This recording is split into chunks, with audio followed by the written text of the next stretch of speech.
When the continuous alarm bell sounds, you must evacuate the building by one of the designated exits and proceed to the named assembly point. The designated exits are signposted. Arrangements are in place for the safe evacuation of disabled people. Thank you very much. I'm not sure where that music was coming from in the background. But, have we got any apologies for absence and substitutions, please? Apologies from Councillors Toby Simon, Hal McPhee, George Tomlin, and apologies from Councillor Colin Blackburn, who's been substituted by Councillor Sean Hughes. Hi, Sean. Good to see you. Any declaration of interest? I haven't had any notified, but as usual, if anything crops up, please let me know. And for the minutes, there is no urgent business, and I haven't had any statements from councillors and members of the public. So moving on to the minutes of the last meeting, are we all okay with that? Those as a correct record, thank you very much. So we move on then to the Cabinet Member update. So it's Mark to lead us on this. Thank you for more, Mark. Thank you very much, Chair.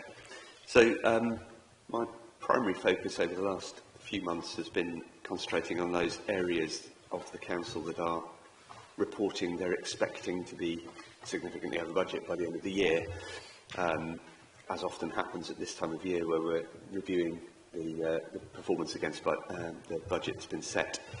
So Andy Rothery, the Exec Director for Resources, and I have set up regular meetings with the heads of services in those areas so we can assure ourselves that everything possible is being done to bring those services back in line with the budget. And to understand in more detail where those pressures in those services are coming from. The three primary areas we've been digging into are the corporate estate running costs, waste management, and most chiefly children's services. I'll talk a bit more about children's services when introducing the medium-term financial strategy in the next item, but that remains the most concerning area of pressure with the most difficult long-term national systemic issues. I should say that I want to be clear that I'm absolutely committed to BAME's providing the best care it possibly can for those incredibly vulnerable children. There's a moral imperative to do that. In investigating the finances of those cases, I don't want there to be any hint of blaming the children. That's not what this is about. This is about how we can better use the money we have available to support them. I do think it's important, though, that elected members and indeed the wider public understand things like the fact that the top 10 most expensive cases that we're dealing with in children's services are currently costing the Council 20% of the entire children's services budget. So the top 10 cases costing 20% of the budget. That is, in my view, indicative of a nationally broken system, and it's bad for the children and it's bad for the Council. As I say, I'll talk a bit more about that in my introduction to the MTFS. Moving on from the budget tracking, I know that members of the committee were interested in the Council's Being Our Best programme, which is about how we take the Council organisationally into its next era, a gear change in turning a good organisation into a great one, making sure that the Council organisational structures are fit for purpose in the context of how it now operates. I, along with other Cabinet colleagues, have been regularly monitoring the progress of this programme as it works through the organisation. There are three main strands to that programme. There's great jobs, making sure that work is happening at the right levels with the right reward mix, a clearer career progression, jobs focused on outcomes, and a focus on performance and accountability. Smarter structures, a simplified management structure, an emphasis on strengthening key areas like commissioning, less duplication, more integration and stronger ownership, and a culture of excellence. I'm sure we'd all acknowledge that organisational culture change is probably the most difficult but the most important thing to achieve. So this is about creating a sustainable mass movement for change within the Council, embedding the culture of performance and accountability, attracting and retaining a committed workforce, excellence in decision-making and prioritisation, and making sure hearing the voice of residents is a core part of Council thinking. Good progress is being made in all three areas, including the update of role profiles across the organisation, engagement with trade unions on those revisions where they affect pay and grading, restructuring of the director and head of service level posts, the creation of a culture board and a working group, agreement on management development programme, and the appointment of change agents and focus groups within the organisation. As I hope is obvious, this is a very significant piece of work, and I know that Cherry Bennett is very happy to come to your next meeting and to give you a full presentation and update on that. I'll finish there, I think, as a kind of précis of my main focus since the last meeting. I'm happy to take questions. Thank you for that. Have we got any questions? Yeah. Yep. Thank you.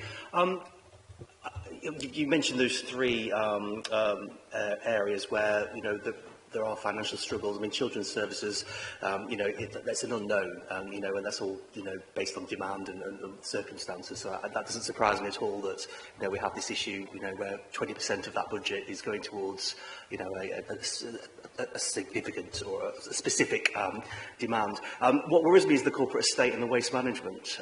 You know, Baines really has bigged up on waste management over the past couple of years, especially with the opening of, you know, the new facility at Keynsham. We're now, you know, working on Midland Road. In terms of waste management and also corporate, are the departments being honest in terms of how they set their budgets, or are they just being optimistic? You know, are they actually being realistic in every year in terms of how they set their budgets, or are they just hopeful that they'll be able to balance the books, perhaps? Thank you. Yeah, I mean, I think I wouldn't like to say they're not being honest. I don't think that's the case. I think that there is a steady, and I'll probably bring in some officers in a minute to comment on that. But I think that I think there is an exercise in kind of lifting the lid and getting into more detail as to what individual departments need from a cost point of view, and not letting that be clouded by income, where I think these things in the past have possibly been balanced off against each other. So I think probably what we're seeing is a better visibility of real costs involved in those parts of the organisation. Amanda, do you want to comment on that? Yeah, thank you, Mark. With regard to waste, there are some underlying pressures, which I think is your question, isn't it? Have they just materialised? There are underlying pressures around some of the staffing costs, around areas such as holiday pay, sickness absence. You know, waste is one of those services, isn't it? To get the vehicles out, you have to have cover in place, if you know, and cover. So there are some budget issues. I think it's fair to say we have transformed waste services quite significantly. There is an element of unknown costs going to PICSASH. Definitely, there's a small element of that. It's fair to say now that these budgets are very lean. You know, we have maximised the income and some of the efficiencies. What that does mean is perhaps some of the areas that were previously there are now exposed because there was an opportunity to offset. So, you know, they've worked really hard to look at all the opportunities, obviously, to keep services going and minimise costs and maximise income, which is, I think, what Mark was sort of really anticipating. What we have done is we've linked much more closely over recent months, because this is a heavy staff-based service, as you can imagine, the staffing information with the financial information, and I think that's the piece of work I've been doing with Andy Rothery, the directors, and Councillor Elliott in his cabinet member role. So I think we are in a good place, and we've got a good understanding of the cost base, which I think will help inform the discussions for next year. Thank you, Mandy. Did you want to? I was just wondering if you want me to cover the corporate estate. Yes, please. I was about to ask a second question about the corporate. Yeah, thank you.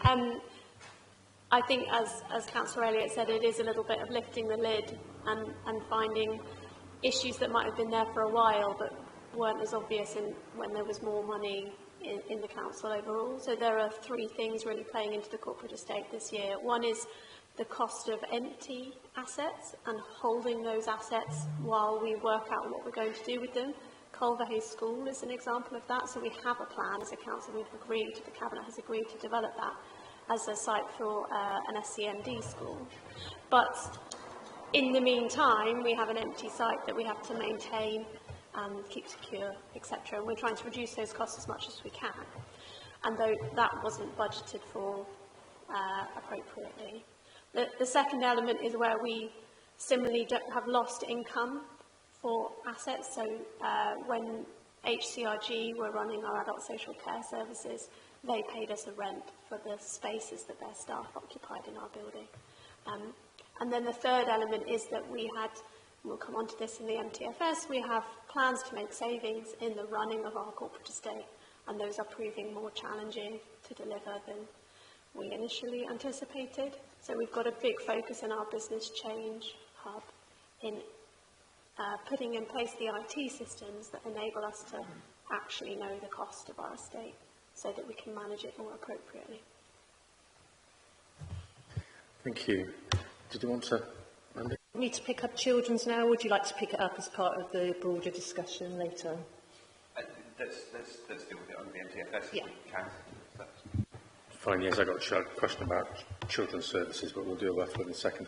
Lucy. Actually, the question I was asking about the commercial estates that we covered. Okay. Duncan. I'm just linking back into the corporate challenge there. Are there thematics in terms of the challenges you have in making the savings you're expecting to there?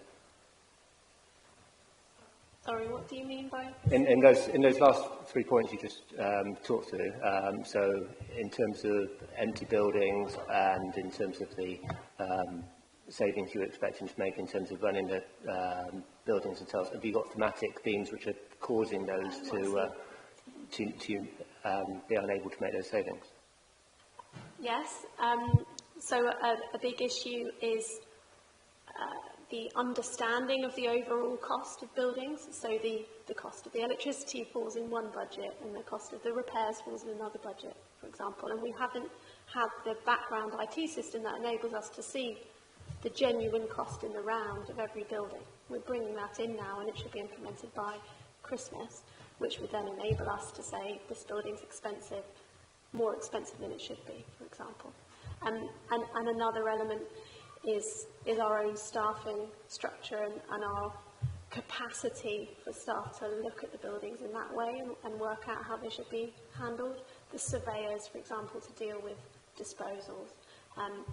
It's a difficult market to recruit in for skills like surveyors, where we're competing against the private sector.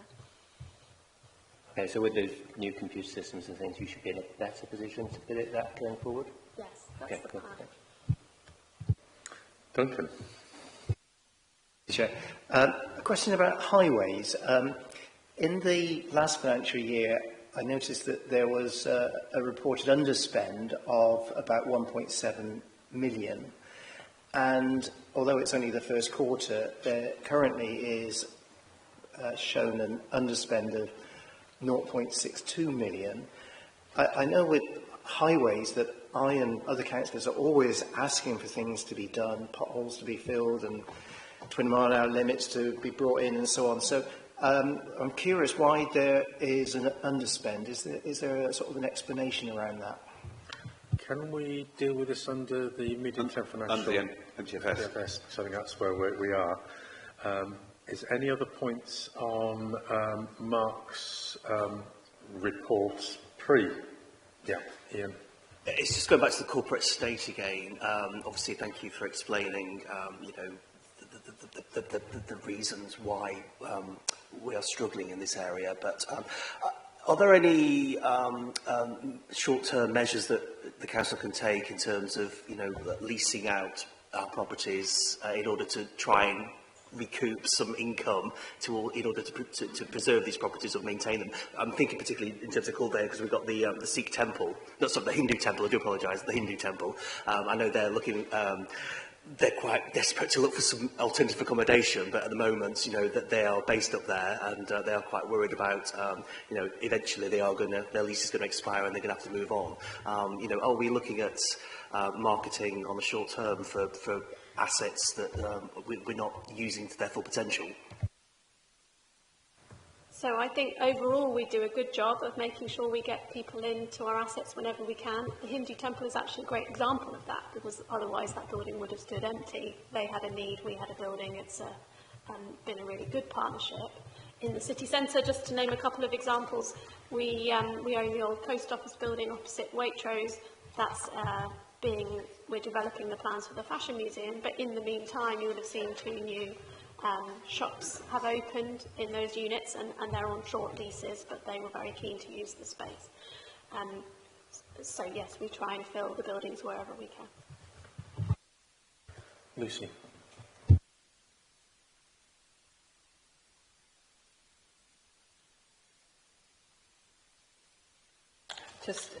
I mean, you mentioned the corporate estate. I just wondered whether there's a commercial estate contribution is a little bit as well to the end of Q1 overspend, and I just wondered whether we're getting anywhere with cracking the maintenance kind of backlog of maintenance, or a strategy to tackle that on the commercial estate to optimise our income coming from that. I mean, yes, we are working on trying to. Again, I think there's a recruitment problem there, or it's probably not a staff recruitment problem, but a problem with getting maintenance people to undertake work on the commercial estate in order to get properties into a state where they can be leased. But absolutely, that's a significant area of focus, and I've been quite pleased with the progress on the commercial estate, because, as you say, it's a relatively small overspend on the budget at the moment, or under income on the budget at the moment, and the performance seems to be pretty good, actually. Thank you. Sean. Thank you. And just very quick, I mean, I think we're all concentrating on the corporate estate here for some reason, but I'm just trying to understand. I mean, we had a budget in February, so I mean, are we assuming that a lot of these events have happened subsequently and they couldn't have been predicted when we were producing the budget? And having lifted this lid, are we confident now that we have a stable picture of this corporate estate, or are there more surprises to come? Well, I'll respond on that. I'll hand over to Sophie in a minute. I mean, I think all budgets are. You're never going to know everything, you know, and certainly on the children's services side, for example, demand is difficult to predict, and sometimes it goes up. And again, I'll talk more about that in a bit. But would I argue that it would have been better to have been able to spot this stuff pre-budget? Yes, of course. But I think that's part of the exercise we're going through, is to make sure that these things are exposed, so that when we're going into the next budget round, we should be in a better position to be able to set realistic costs for those bits of the organisation.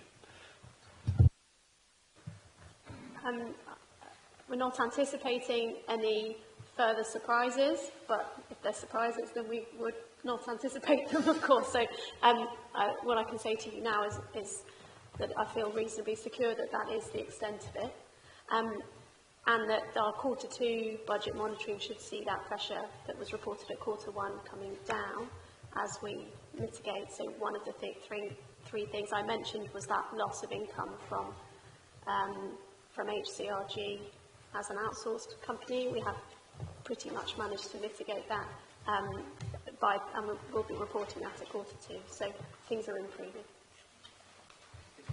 And just a reminder that Q2 outturn will be coming to this panel next month, so we'll start to see that. If there's no other questions, I'll chip in myself then. So 2 questions really. One about being our best. Understand that the role descriptions have gone out, to try to understand first of all how many, is it appeals or discussions or whatever about whether those role descriptions are accurate, how many of those are coming in. Also, how's consultation going with the staff and the trade unions about the whole process, and the winners and losers in that process? I think I'll probably hand that over to, yeah, fine. Yeah, thank you. So, thank you, Councillor Moss. You're quite right. We started this process with around well over 1,000 job descriptions. I think we have moved to about 350, just over, role profiles, which is the way a lot of organisations work now, so it's a lot more flexible and modern, and we're modernising it. All of those road profiles have gone out to individuals, as you said. This was always a two-stage process, so any inaccuracies which are obvious we're just working through at the moment, and any inquiries of individual elements that we're working through. We had an update last week, and from memory I think there were less than 100 follow-up inquiries in this initial phase, because it is phase one, I have to stress. Obviously, as you indicated, there are confidential discussions going on with the unions, and I think they've held 3 meetings, and there's been joint communications that's gone out after those meetings, and we are in the process, and the next letter will go out to staff before the end of this year. And then there is an appeals process that will be built into that second stage at that time. Thank you very much.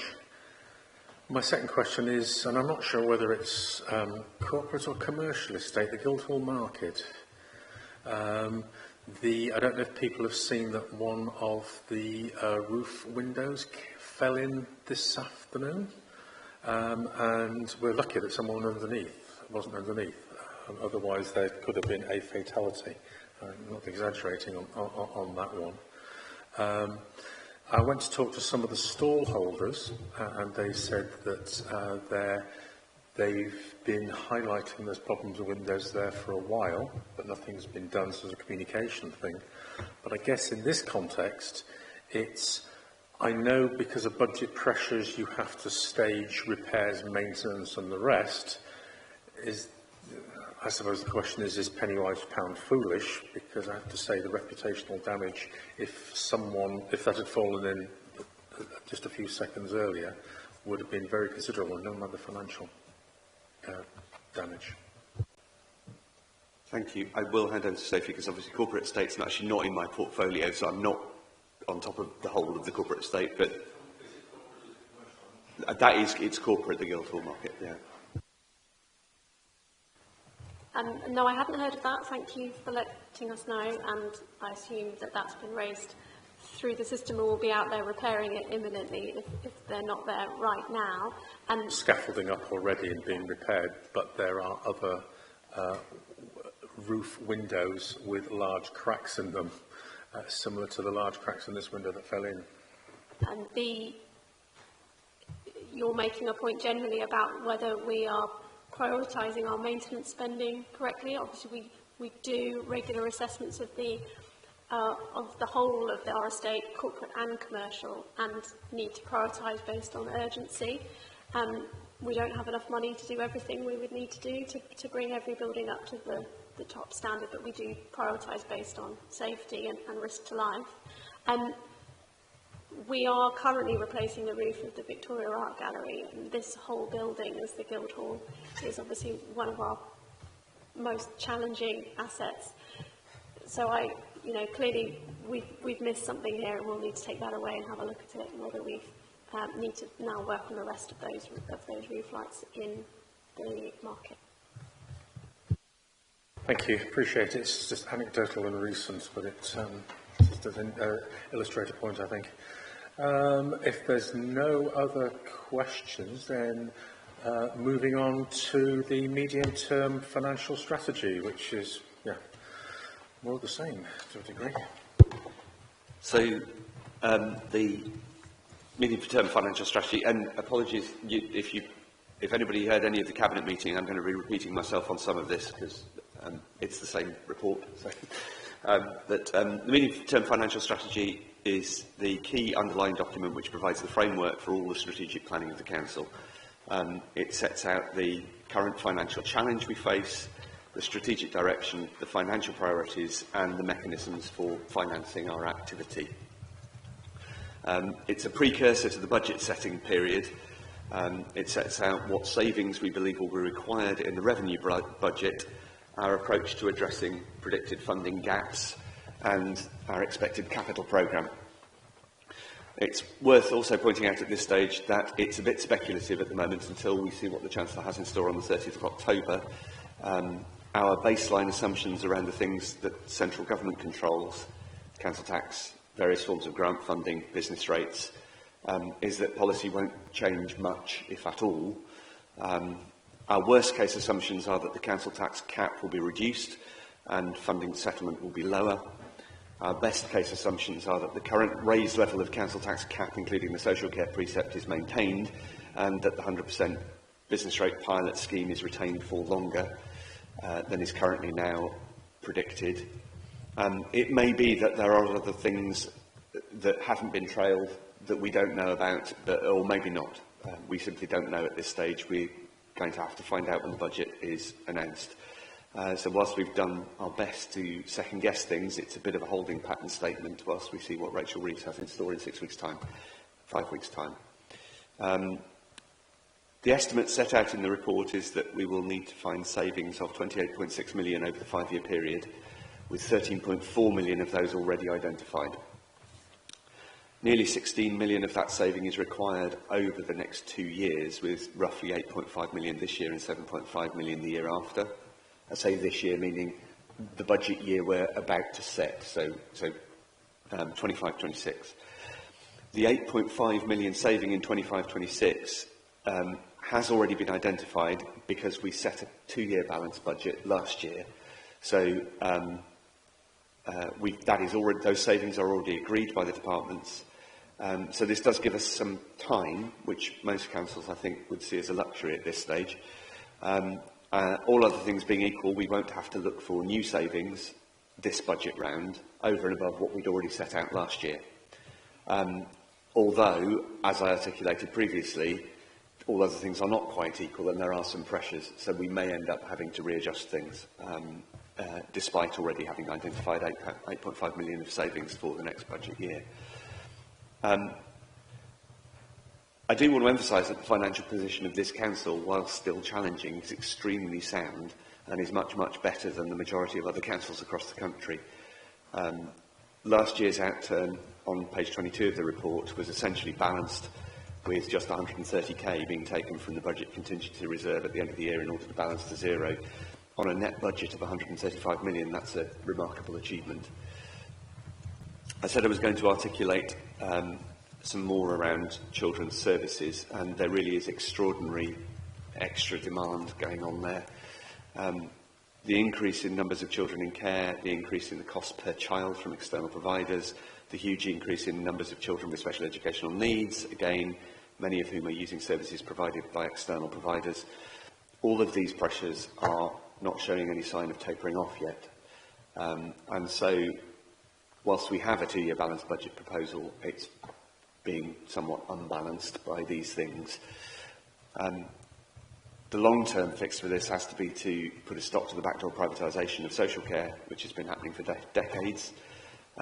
Obviously, with adult social care, we have made some significant moves. That wasn't a backdoor privatisation, that was a front door privatisation that went on a few years ago. And we have made the move there to bring that entirely back in-house. That's been very successful. And that will give us the control we need over adult social care. We need to be doing the same with children's social care, where the service hasn't been outsourced wholesale like adult social care was, but many of the placements our children are using are run by for-profit private providers, and I am not convinced we're getting the value for money we should be out of those private providers. Cabinet have already agreed to use the Culver Hayes School site to build new alternative provision and SEND schools. Last week, the decision was published to repurpose Charlton House as a new special residential and day school. It's these kinds of things in the long run that will help us to provide in-area council-run services rather than commissioning out-of-area privately run services. And these are key to both getting control of the budget and providing a better experience to our vulnerable children. The second strand of the long-term fix needs to be working with our colleagues in the health service to develop much better mental health services for the most vulnerable and damaged children in our society. The vast majority of the most difficult and therefore most expensive cases, the kinds of ones I was talking about earlier, the vast majority of those in children's services are severe mental health issues. But we don't seem to be able as a society, this is not a council point, it's a wider societal point, we don't seem to be able to adequately address these in a way that is bad for us financially and, more importantly, bad for those children who are suffering mental health problems. But we are therefore taking the action that we need to take to bring that spending under control in the longer term. None of these things are quick fixes, and they require capital investment to improve the financial position. And it's likely that that means that these pressures will need to be looked at again in next year's budget, and that we may need some additional savings plans and income generation plans in order to meet that rising demand in social care into next year. On the upside, and there is an upside, heritage services and parking services are continuing to perform very, very well. We're very lucky to have these services in Bath and North East Somerset, which bring in money through the huge tourist draw, which is our very beautiful city. And we're then able to use that income to subsidise services across the region, making sure that all the benefit isn't concentrated entirely in Bath. These income-generating services, where we have much more control over our own destiny, are showing how a well-managed, well-run council can use its assets to mitigate at least some of the financial pressure that we're facing elsewhere. Without this kind of income, the pressures in children's services, for example, would be felt even more harshly. So, to draw to a close, things will continue to be difficult for local government. There's going to be no magic bullet, I'm sure. I'm not expecting the Chancellor to pull any huge surprises, and there's not going to be any massive gifts to local council on budget day. But we're taking the action we need to take in-house.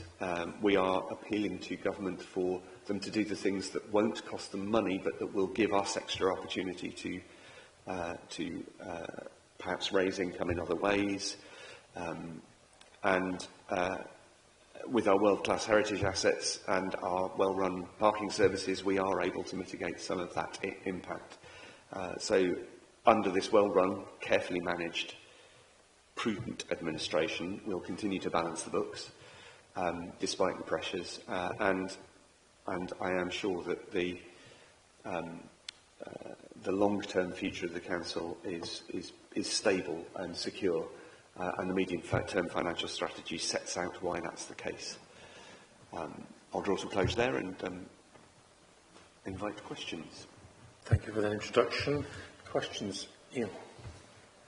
Mark, it's really useful to hear what you said. I mean, the council are struggling, but we are better off than most other councils.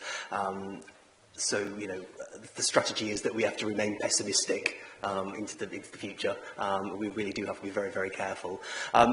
You mentioned about, going to the government and asking about, things that, powers that we could be given, potentially. I don't want to be political, but we're not optimistic that the budget's not going to be giving us money towards children's services, for example, and obviously we just have to manage that as it happens. Are we going to government with any sort of off the ball suggestions about maybe having a tourist tax, or maybe asking for primary legislation to introduce that, which would certainly help this city, and obviously something that we can then invest in the wider district? The letter that we're producing isn't signed off yet, but yes, that's one of the ideas that we're floating. I would personally be supportive of some kind of tourist levy. I think I know the Scottish government have introduced that in Scotland, and so Edinburgh now has the opportunity to do that. The one that's been introduced in England, in Manchester, actually isn't really a council tourist levy. It's done through the Business Improvement District, and that's a complicated and convoluted way of introducing that levy, and it isn't then under the control of the council. So I would like to see some primary legislation that gives us that flexibility. just a second point, if I can. I mean, Bath is unique. Well, Bath and obviously some that are unique, but the city in particular is quite unique as a dual World Heritage Site. Do you feel that the government actually do recognise this? And that goes across the board, of course, not just in terms of finance, but, you know, development and heritage and everything else. No.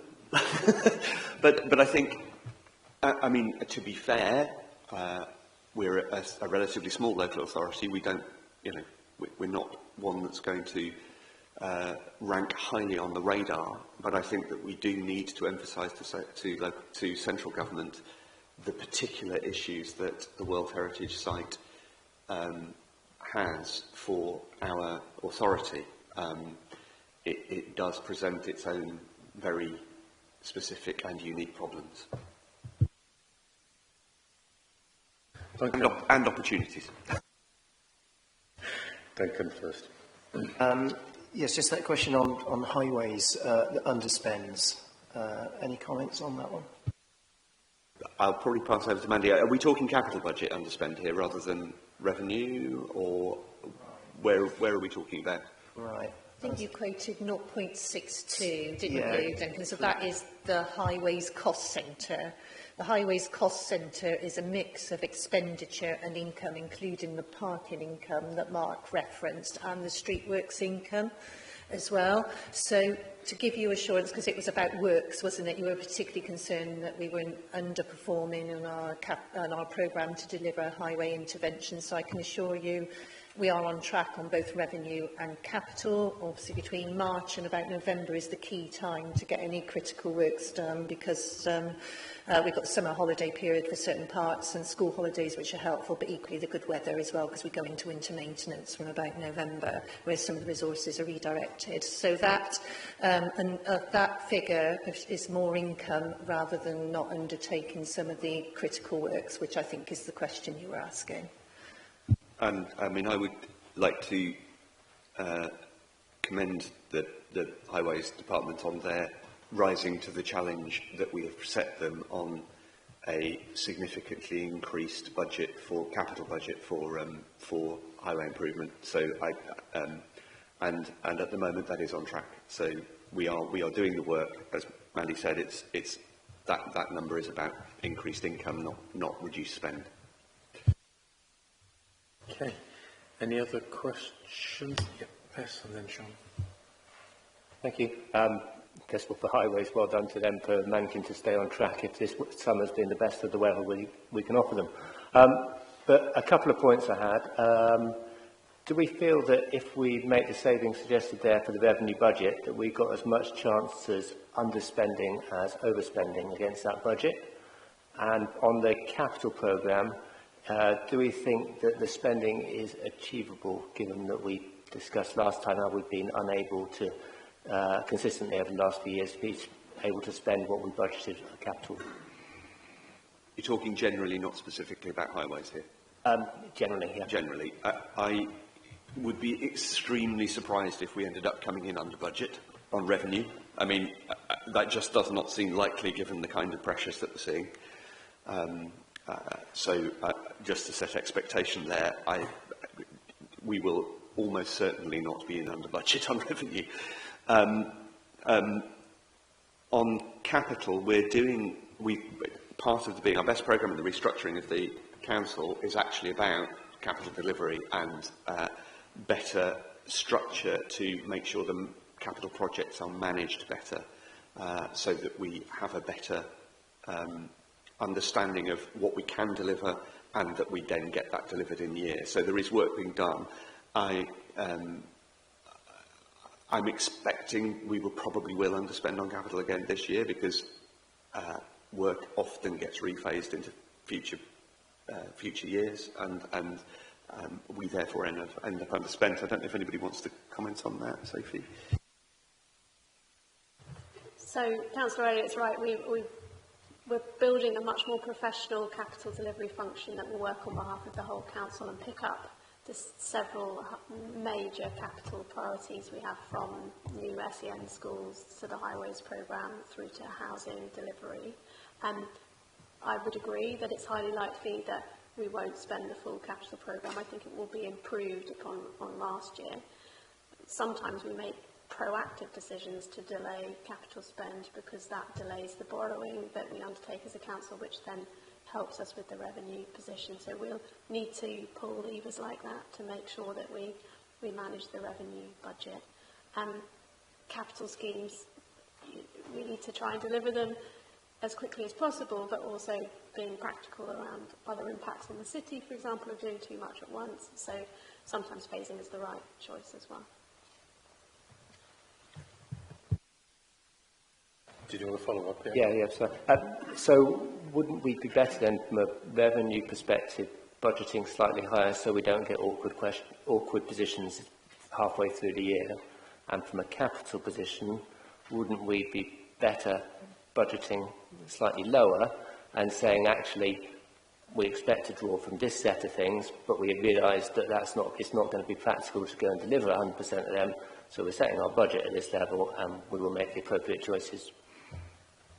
We do budget for an underspend on capital, so we do assume that a certain proportion of schemes won't go forward and that therefore the revenue costs of the borrowing will be less, and we don't apply that to any particular scheme, but it is in there in the budget anyway.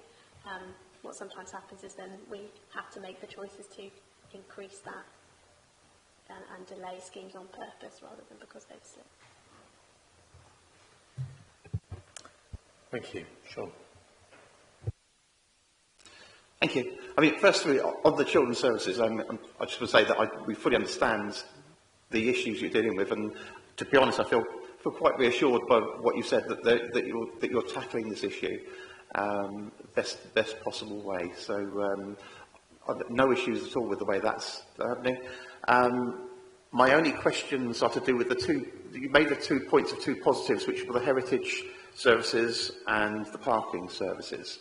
So I have a question on each of those, if I may. On the heritage services side, there's a line in here that says that there's a net increase from the 25-26 that reflects the latest heritage services business plan projections, which is a £3 million figure. That's great, but I can't see that in the business plan. When I look at the heritage services business plan, 23 to 28, I can only see less than £500,000. Is the business plan waiting to be updated, or? Good question, and I'll pass it over to Sophie, who may know the answer. I think I might need to get back to you to explain why there's the discrepancy, but just to reassure you that the NTFS is correct. So the business plan does assume, and we are currently on track to meet a £3 million increase in the surplus returned to the council next year. Okay, maybe the plan just needs to catch up. That'd be great if you could let me know on that one. That'd be great. And of course, I mean, a topical issue at the moment is parking services and parking charges. My concern really is, I mean, we are still one of the lowest growth areas in the southwest, in Bath and North East Somerset. And I'm concerned where we need more to stimulate and support business, particularly in North East Somerset, where we don't have that natural draw of the tourist industry that you have in Bath. So again, I would just reiterate my concerns about things like parking charges that have an effect on our businesses' ability to grow in the North East Somerset area. Okay, I mean, I would argue, I think, that the kind of economic development money we're putting into places like Midsummer Norton, with the high street work that around there, is absolutely intended to help those places with their economic regeneration, and that we've had some well rehearsed discussions about parking over the last few months, but I mean, that's a decision. The decision to put that out of consultation is one that's been made for the parking in Midsummer Norton and Bradstock. But I wouldn't like to I wouldn't like that to be I wouldn't like it to be characterised as if we're not putting money into those areas as well. I think we are putting money into those areas as well, and I think that you know, some of that capital spend is quite considerable. So yeah, I mean, I think we can probably have an honest disagreement about whether we think the parking charges are reasonable.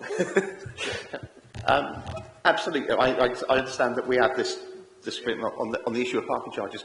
In terms of investment in the town, I think it's very important to understand that the bulk of that investment is in the Market Square, it's a welcome project, without a doubt. But if we had a choice of where we would spend £2 million, it wouldn't have been on a Market Square. It was driven by the money coming from Heritage England and having to have a heritage relationship in terms of how it was spent. And in terms of the other spend, I mean, we have a town hall where we are now vastly over budget, and the town council have had to borrow money on a 50-year public works loan to support that activity.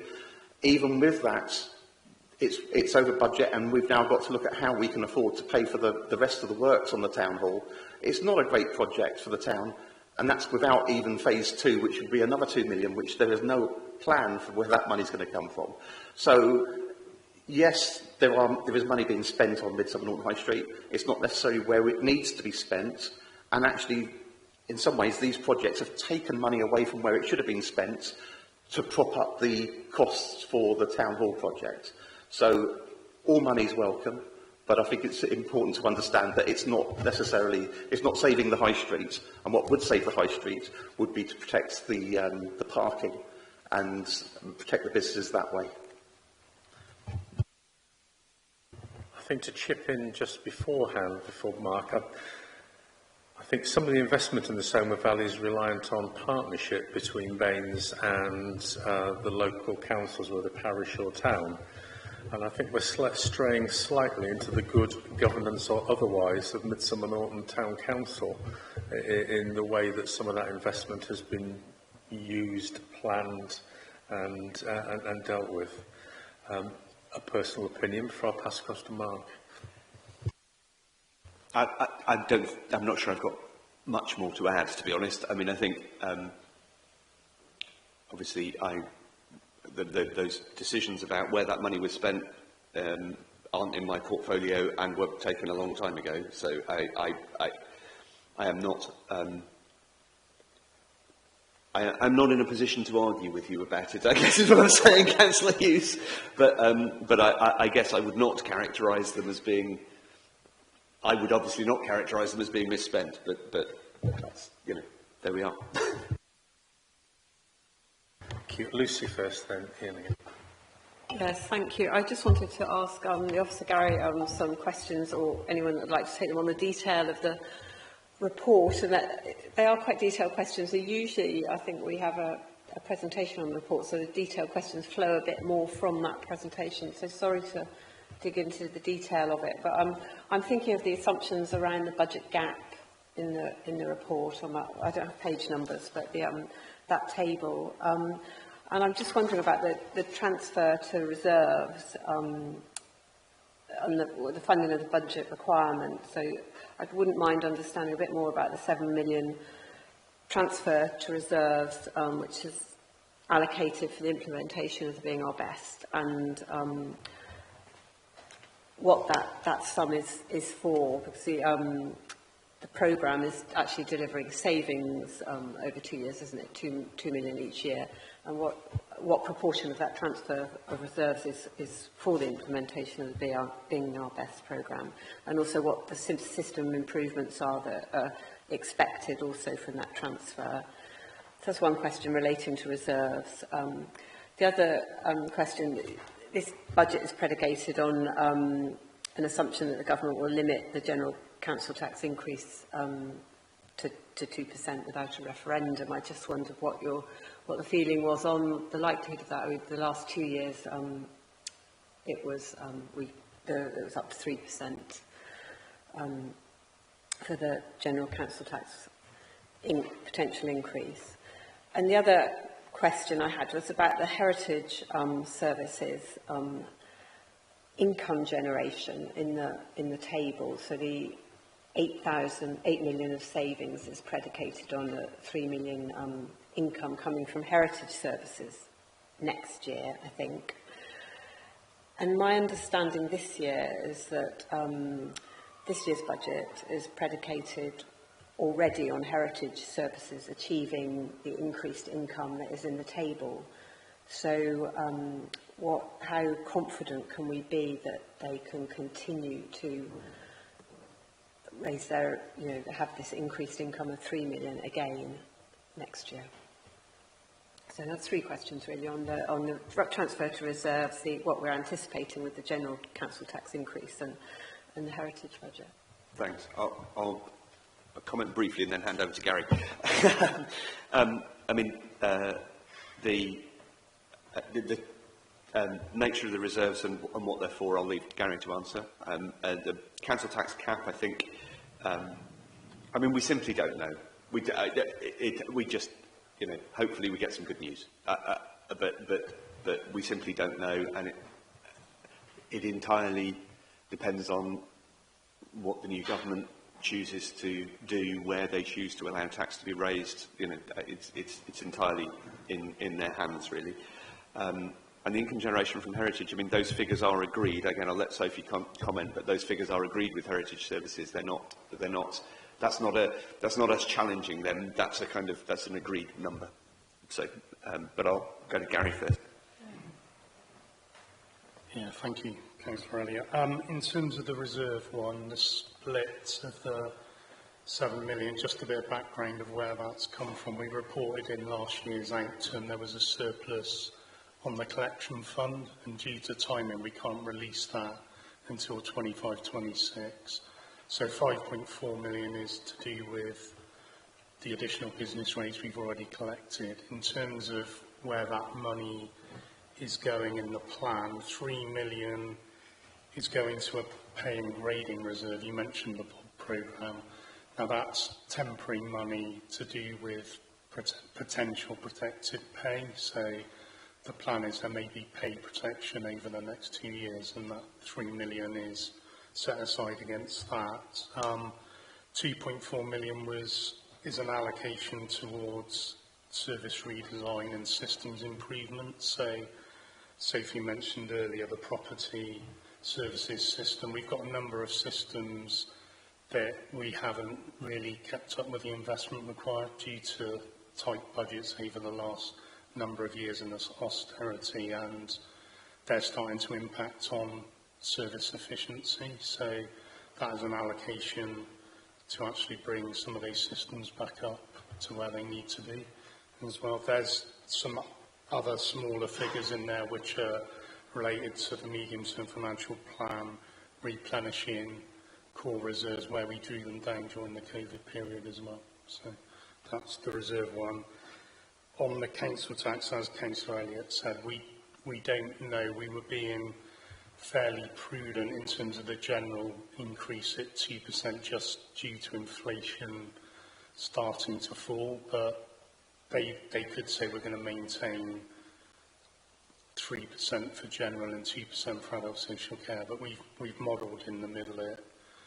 And you'll see in the report there is some scenario planning, best case, worst case, and the better case does allow for an extra 1% on council tax. I think the heritage one has been covered. The figures in here are rolled forward from the budget that did go forward in February, so there hasn't been an increase. There has been a presentational change where there was a rebasing figure on heritage income from COVID, and that has moved back into savings and income just to put it in one place because it was split between 2 lines. But they haven't changed since the February council report. And just to add on heritage services income, it was an ambitious business plan to see this recovery from COVID. You may recall, if you're all over the budgets from the last 2 years, we actually massively overachieved on heritage services income unexpectedly. the last couple of years, and so we pushed quite hard to have a more middle ground figure from Heritage Services and not have these surprise upsides. I mean, it's nice to have a surprise upside, but we'd rather budget for it in the first place. So it's almost building that into the budget now. It's not just, it's about visitors, more visitors coming to Bath, which is based on projections of return of the Chinese market, for example, which is all on track. It's also about getting more yield per visitor, which is about increasing ticket prices throughout the year as the peak has spread out. New initiatives like you might have seen the evening drinks you can have around the baths, silent discos, all sorts going on, and improvements in the shop. So all of that is in train and working. So at the moment, although it's a big figure, we're on track to deliver it next year. Thank you. Ian, going back to children's services and the unknowns, we have to obviously address demand when it happens, but we do realise this is one of the biggest pressures that we have on the council financially. Now, I speak as a backbench ward member with a degree of naivety, but maybe that's the point of a scrutiny panel. We are here on behalf of our residents to ask questions, even if we don't understand them ourselves. So you mentioned earlier on about especially SEND provision. Obviously, we go out to tender, we're using third parties to provide services. I was sensing earlier on that we're not necessarily getting best value for that because we have got companies who are trying to make a profit above and beyond, providing a service. We successfully brought HCRG in-house. What optimism have we got that, with government support, that we could perhaps, with some capital funding, provide SEND services ourselves, rather than going out to third parties? And would that, in the long run, save the council money? Yes, it definitely would save the council money. I'll hand over to Mandy in a minute. I think it's not necessarily about the quality of our commissioning. I mean, I think that we're doing a good job there. The markets are broken. So quite often, and I don't know if everyone's aware, but the way that works is that you have a child who has particular needs, and that is then basically put out to the market for people to say whether they can provide the service that child needs. And quite often we're getting one response back, and so they can charge what they like. I mean, it's not quite that as blunt as that, I suppose, but it's a market, and it's a market where a lot of the providers are for-profit providers who understand that they're operating in a broken market where they don't have much competition. And so my assessment would be yes, the more we can bring back in-house, the better. I'll hand over to Mandy to probably give you a more measured response. Thank you, Mark. So the cost drivers for children and education services, which includes SEND, are twofold. One is demand, and we definitely saw a big increase in demand in children's social care, the number of children coming into care between towards the end of 2022 and in 2023, and slightly earlier than that we had about a 30% increase in children in care over about an 18-month period. The second one is the cost per placement, which is the discussion that we've just started. So if you look at some of our residential costs, we're paying for our top placement costs about just under £3,000 more a week than we were probably about 15 months ago. So if you look at what we can influence and what we can control, what we can influence is on the residential care market at the moment, as Mark has said, is actually probably quite limited at the moment, our buying power at the moment. And we do work through a lot of frameworks through our commissioning team. We are also in the process of reviewing our commissioning team at the moment, and we are strengthening our commercial and quality arm of that. So we've recognised we need to strengthen that arm of it.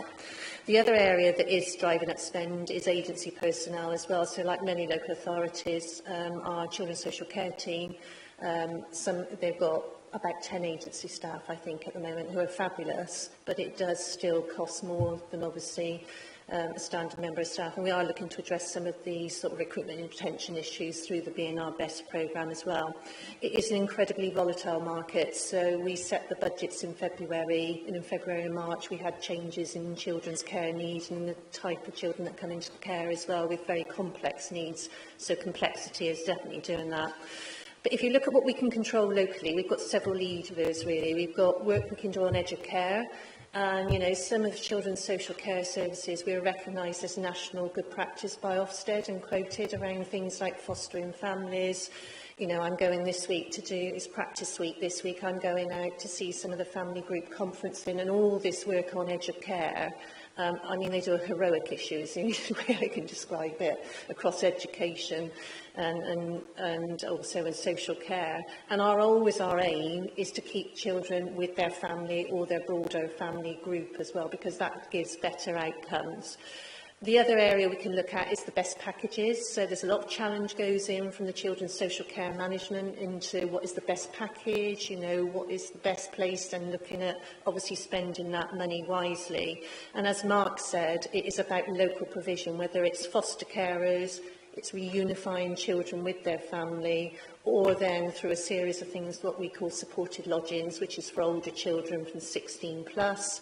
It's about getting Charlton House up and running as quick as possible, and it's also about working with the DFE to get that special educational provision and alternative provision school and the college as well, to look at how we can work effectively with the college. We have control over those elements that I've just said, and the focus of the discussions I've certainly been having with Andy, Rodri and Mark is about how we actually work together as a council, because this isn't just a children's social care issue, it's an issue we have to all get behind as a council. You know, and I work very closely with Sophie, because housing options and some of the work we're doing and mobilising the housing team in sustainable communities, they're an essential support element for us to move that forward. There are no easy answers. What I've just described is exactly what you'll hear from most upper tier authorities throughout the country, but it doesn't mean there aren't things we can do. And, you know, I think it's about getting pace behind some of those things as well, and all working together collectively across the organisation. Yeah, thank you. I'm really grateful for your response on that. It really has explained things in quite a lot of detail, and I'm certainly you know, more enlightened than I was before I asked the question. If I'm allowed to be political, you know, children should not be in a market. We need to look after them, and obviously, you know, that's my view, and hopefully that's going out across the world. You know, we need some help from the government in order to support our vulnerable people, elderly and young, yeah, with whatever needs they have. Thank you. Thank you. I think there's a whole wider discussion about integrated health and social care budgets and care service, but not necessarily for us here. So did you want to? Thank you. Just coming back into the children's budget thing, so thank you for taking us through that, and the child and house investment and the special education needs education are really good capital ways to, well, A, help the children, and B, help with the revenue position and things as well. Coming back into the budgets which are there going forward, what assumptions have we built into our modelling there so that we know that that figure has got as good a chance of being right as we need? Yeah. So if you look at what we've put in for growth for children's social care, there is a little bit of rebasing between the education budget, which is part of our safety valve, and the dedicated school grant provision, which we've agreed with the DFE. We've made some assumptions around contract inflation at the moment, and if you read the main report, those are based around 2% contract inflation, and some demographic changes as well. So there are a couple of areas on residential placements and unaccompanied asylum seeker children where we know we had a budget gap. That doesn't address some of the baseline issues we're experiencing in year at present, and that's the work that we've been doing in the last couple of months as officers with the Cabinet and Cabinet members such as Councillor May and Councillor Elliott. So there is still more work to be undertaken on that basis as well. Thank you. And thank you for that briefing on particularly children's social care. I think personally, and I'm sure there's other members of the council and the panel here as well, kind of understands the increasing demand, understood the need to very considerably increase the budget for this year and next year, but the fact that it still appears to be outstripping those predictions is something that trying to get your head around and trying to understand it is difficult. So thank you for that. I've got a couple of questions about one, just raising again, as you know, one item that came up through scrutiny through the budget process in the back end of 2023 and up to February 24 was the HRC £802,000 cut to voluntary sector organisations. I have to say that it was great that in response to the, I think, pressure from the voluntary sector, but also from scrutiny as well, that 802,000 was spread over 2 years rather than 1 year. It is, however, disappointing that that work didn't start to address that particular budget issue straight away, and appears only just to be starting now. So I'm sure that will come up as part of the budget discussion. Can I as well ask, are there any amendments or added pressures at the moment that are likely to come up in February's budget? I'm thinking in particular, I think it's been raised, the resources needed to create a housing revenue account in those officer times and money as well, particularly maybe the opportunities for social housing and council housing. And the third bit is, and I think it was mentioned, safety valve. Kind of where are we with those discussions and that couple of quid that we may or may not owe? Yeah. So I'm not sure I would completely characterise this as having not only just started on the community contracts work. We're obviously not terribly well aligned with those organisations about how much engagement they were expecting so far. But I think that I'm hoping that they're getting the assurance they need that we are still engaging with them and that we're not going to be dumping something on them without any warning. I don't know if Mandy, do you want to? Yeah, I can give a bit more of an update on that. So we met with all current providers in May and provided the timeline. We did also undertake with 3SG some joint procurement activity. There has been a lot of work going on in the background, and as per our commitment, we are managing the savings this year to ensure there's no cliff edge to the sector, which was also the request of the sector. So there's been a lot of work going on about looking at how we put some temporary savings in until we've got time to procure them. Over the next 3 to 4 weeks, there will be 2 further engagement sessions, and this is the start of almost the pre-stage of the formal process, of which all providers will be coming, existing providers will be coming on and wider as well. But as said, which I think has been said at scrutiny and was said at Cabinet last week, we do recognise that clearly there's a message coming back for the sector and we need to do more work with them. And, you know, that message has been heard loud and clear, and I know Councillor May and Bourne are hoping to catch up with certainly the 3SG director this week, just to take stock. And I've got a meeting with Councillor Bourne and Councillor May on Thursday to say we have to listen to some of those messages, just to reflect on those and think about how we move forward and listen to some of the feedback that we've been given. I forgot what your other points were now. I'm sorry, Councillor Moss. Housing revenue account. So the work around delivery of the council's, this administration's ambition to build council houses is ongoing at the moment. I don't know whether do you want to give an update on where we are? So we've sought external advice on the process of whether and how to reopen a housing revenue account, because we don't have that expertise within the council, having not had one for several years. And we've received that in draft and are discussing that with the Cabinet member for housing. In terms of your question about whether that then means there's a revenue impact next year, as an example of a change to the budget.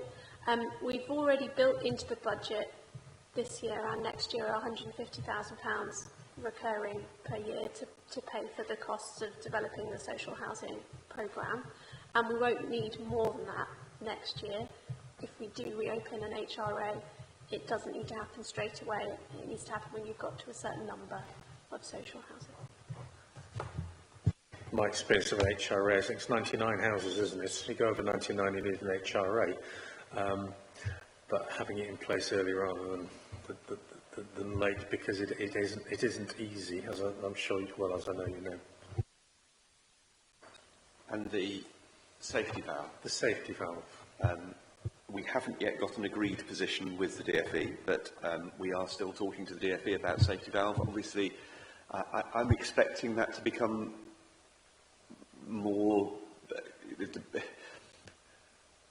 There are a lot of councils who are in the safety valve programme, and still yet more who are not in the safety valve programme, but who are massively overspending off balance sheet on their schools grant. So it is a huge issue for central government to sort out. You know, there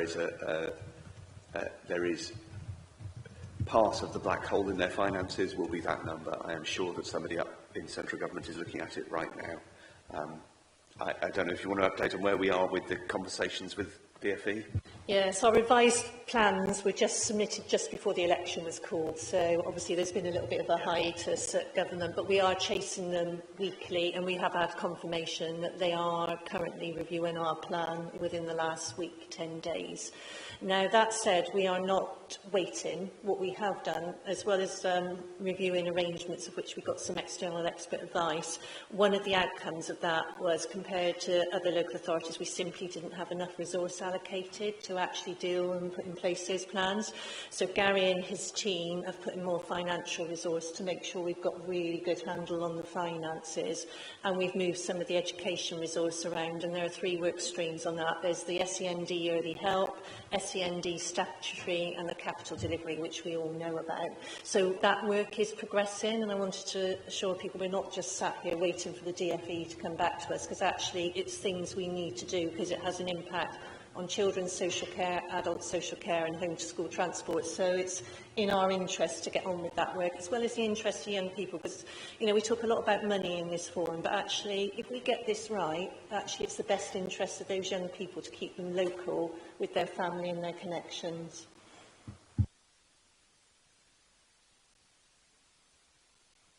Looking around, thank you very much for those presentations and for the question and answer session. And look forward to discussing more about budgets in the weeks and months to come as we head up to February.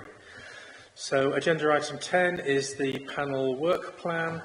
I know that there are a number of comments and suggestions that are going into the work plan at the moment, but as I say, we are headed into the budget discussion period.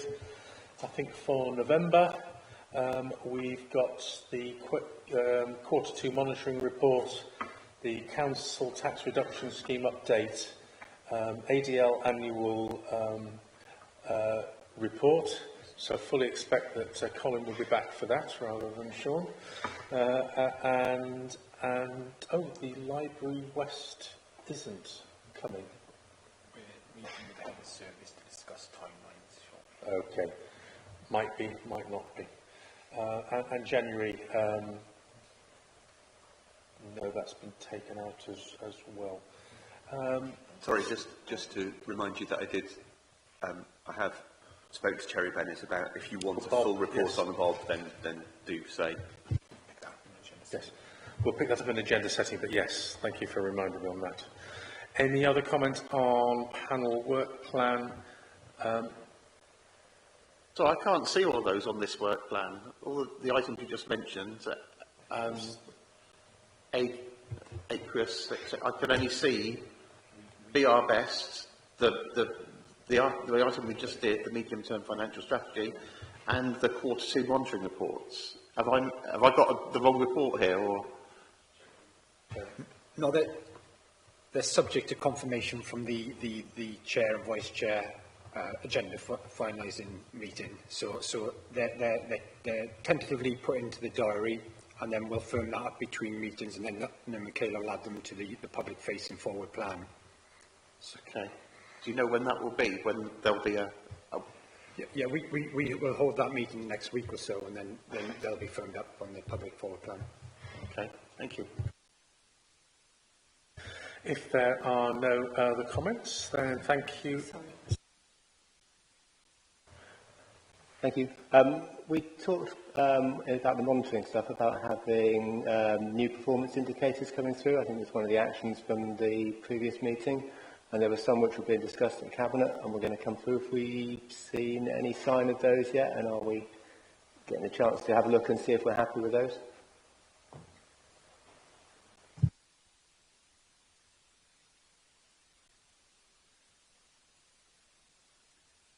Timeline for that evidently is with the Cabinet exec at the moment.